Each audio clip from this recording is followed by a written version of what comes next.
Your fate is determined largely by physics.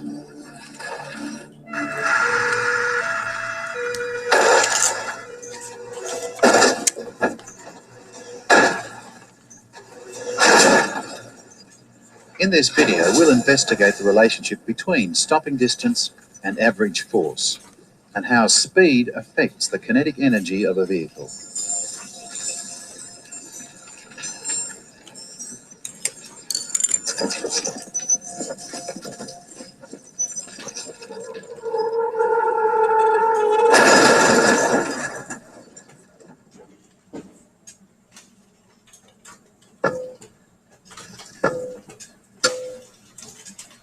How does an egg carton stop eggs from breaking? Why do you bend your knees when landing from a jump? What principles of physics help us to explain what we see here?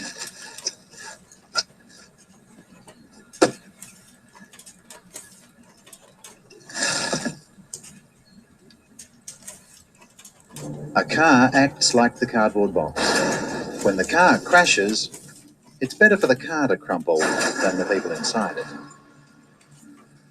What causes the difference in force between smashing into a wall and controlled braking? The difference is related to the stopping distance.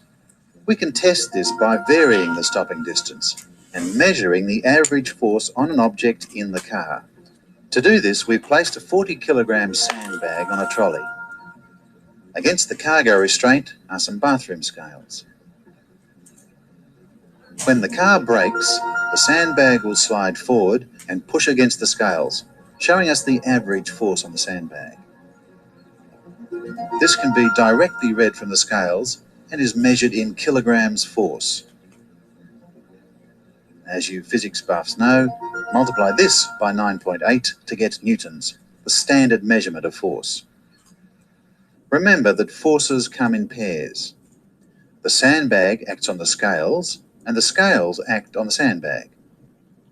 The pair of forces are equal in size, but act in opposite directions. In this case, we'll concentrate on the force on the sandbag.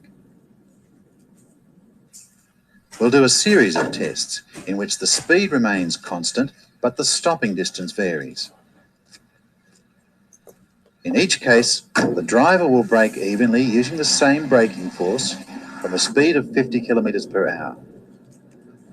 We'll repeat this over 3 different distances, measuring the average force on the sandbag. When the car stops over a distance of 40 meters, the average stopping force is 10 kilograms force. Now let's stop in 20 meters, half the distance. The average stopping force is doubled to 20 kilograms force. Now let's stop in half the distance again. The minimum distance you can stop in at this speed is 12 meters, and the average force is 33 kilograms force. If a vehicle was stopped in 5 meters, the average force would be 80 kilograms force. And if it was stopped in 2.5 meters, the average force would be 160 kilograms force. This graph tells us that force and distance are inversely proportional to each other. This means simply that as stopping distance becomes shorter, the force becomes greater. Scientists represent this in the following way. Force times distance equals a constant value.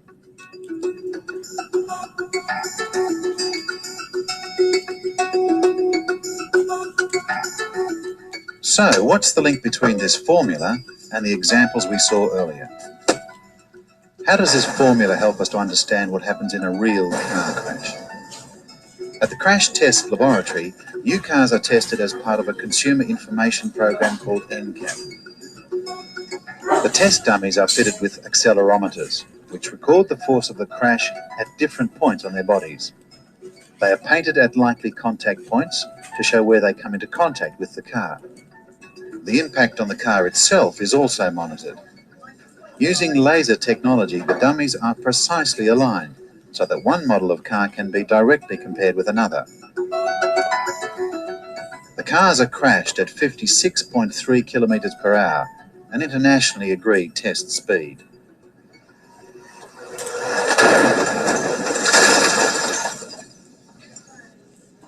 Information taken from the tests will be analysed, then published. You can see the dummy's head is contacted here, and it's contacted with the steering wheel deforming it. On the other side, we also have knee contact, and also the head is contacted the knee from where the seatbelt is stretched. Our whole aim of the program is to get safer vehicles in the long term through publishing the results and making safety sell cars. Modern cars are designed so that the occupant capsule stays intact while the body of the car crumples. This crumpling increases the stopping distance, which reduces the forces on the occupants. Now we'll compare average force and stopping distance represented by the crush in different vehicles. Over a series of new car assessment tests, the overall crush on the vehicle was measured. The average crush for large cars was found to be 0.57 of a metre. The average stopping force on the sandbag is 702 kilograms force. Smaller cars stopped in an average of 0.56 of a metre, a similar distance to the larger cars. The average stopping force on a sandbag would be 710 kilograms force.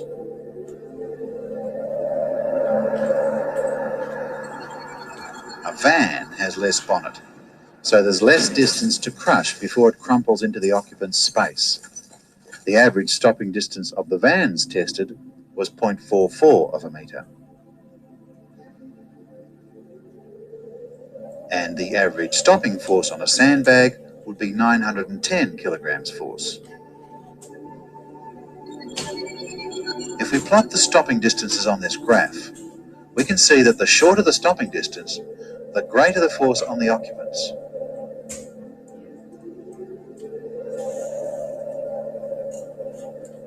Dummies are also used to test the forces on pedestrians being hit by a car. Some of the car's energy is absorbed by the front bumpers, and the sloping bonnet increases the pedestrian stopping distance.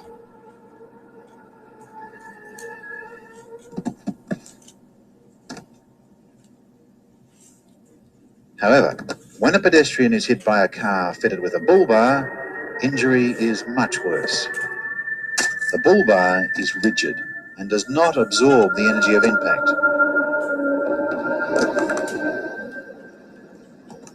The bull bar doesn't crumple, so the person's leg does. Car design can only go so far when it comes to protecting occupants at high speeds. Other safety features are needed to help prevent injury. One of Newton's laws of motion says that a moving body will keep moving unless something forces it to stop. The crash barrier stops the vehicle, but the load keeps travelling until it too is forced to stop. In this case, the force of the load is enough to break through the cabin. If a person is not restrained by a seatbelt and the car stops, the same thing happens.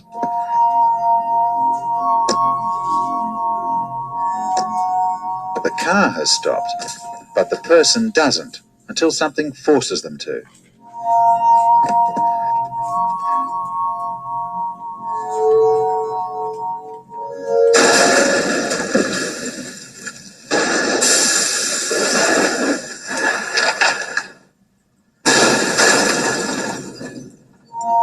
The idea of a seatbelt is to hold you in place while the car crumples, so you slow down at the same rate as the car does. Seatbelts are designed to stretch, which increases the stopping distance and reduces the forces on you. However, in a severe crash, even with seatbelts holding the body in place, the head can reach the steering wheel or dashboard. This is where airbags come in. In addition to seatbelts, modern cars have introduced airbags. Unlike the rigid steering wheel or dashboard, the airbag gives you extra stopping distance, which reduces the forces on you. The design of the airbag gives flexibility, and air escapes through vents, which increases the stopping distance. Modern road design also uses the same principle of increasing a car's stopping distance to increase safety. For example, these ends built into roads are designed to absorb energy on impact in a controlled way and to increase stopping distance.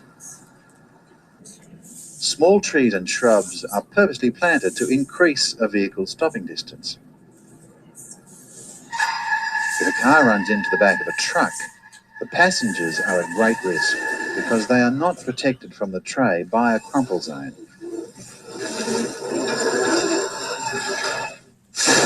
This bumper bar being trialled here is designed to protect cars from this situation.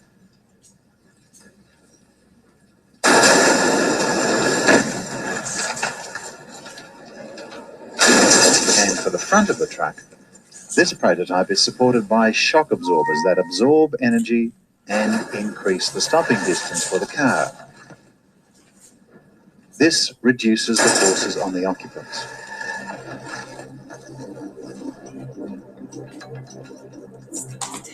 To conclude part 1, we've discovered that average force times distance is a constant value. It also is a measure of the work done during the car crash. On the road, this means you need to allow yourself a safe distance to stop. The greater the distance you stop over, the smaller the forces on you as you stop, or if you crash.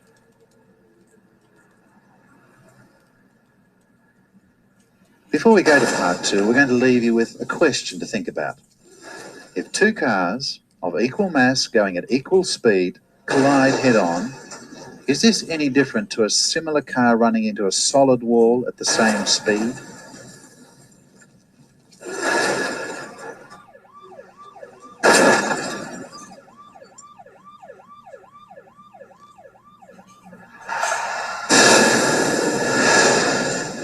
Now we'll explore the energy of a moving mass, kinetic energy. The faster a car goes, the more energy it has. As the car stops, work is done as kinetic energy is converted to other forms of energy, such as heat, sound, and potential energy. In this case, work is done on the car, the barrier, the tyres, and the road. Now, here's the answer to that last question. When a car smashes, work is done through an energy change. When two cars collide, there is twice the energy change. But this energy change is shared over two cars. So the effect on each car in the head-on collision is the same as one car running into a barrier at the same speed.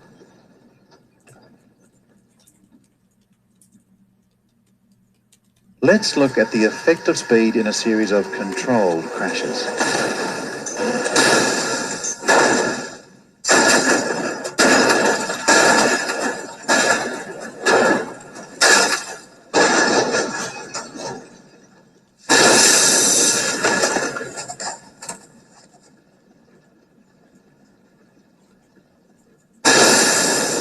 Kinetic energy is proportional to the square of the speed.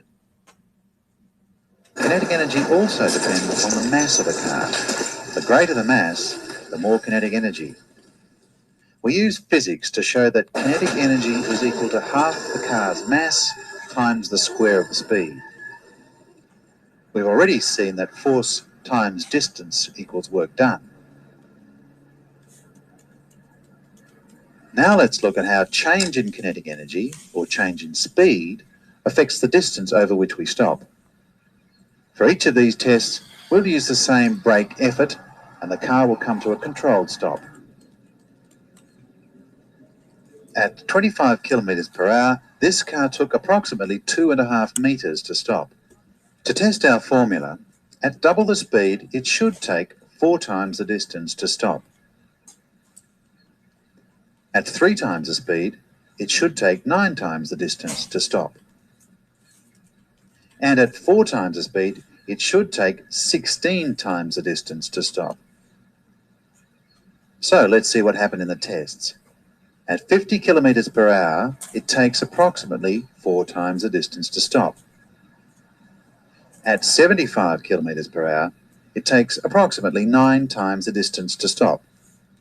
At 100 kilometers per hour, it should take 16 times the distance to stop.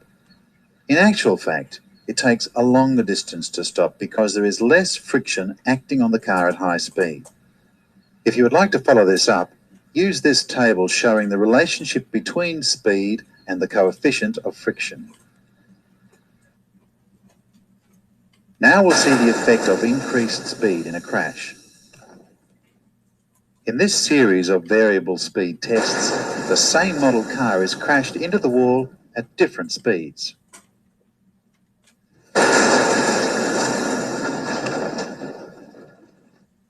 The energy is proportional to speed squared.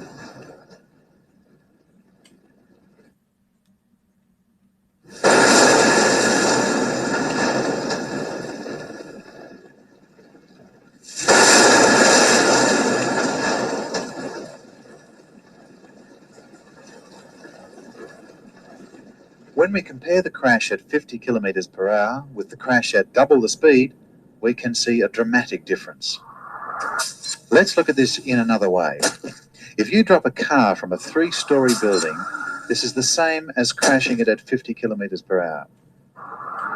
However, if you crash a car at 100 kilometers per hour, it's the same as falling from 12 stories, twice the speed, but 4 times the height.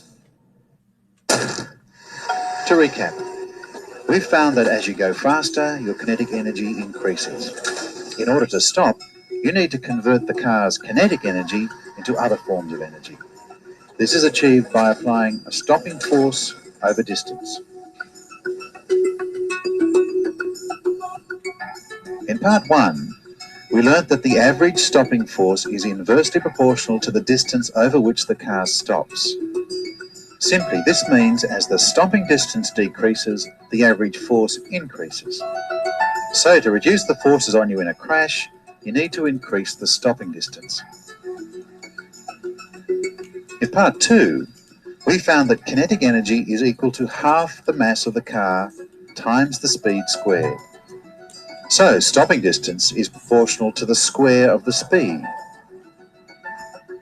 So to bring these concepts together, we find that the best way to reduce the forces on us is to stop over a longer distance,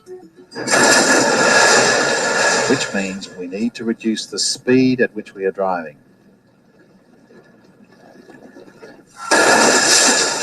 The front of a car is designed to crumple, to absorb energy, but it has its limits.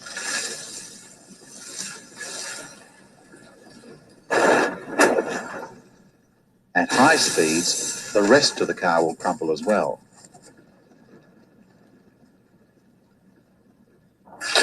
The principles of physics show us that the forces involved in crashing a car at 100 kilometers per hour are the same as the impact forces after falling from a 12-story building.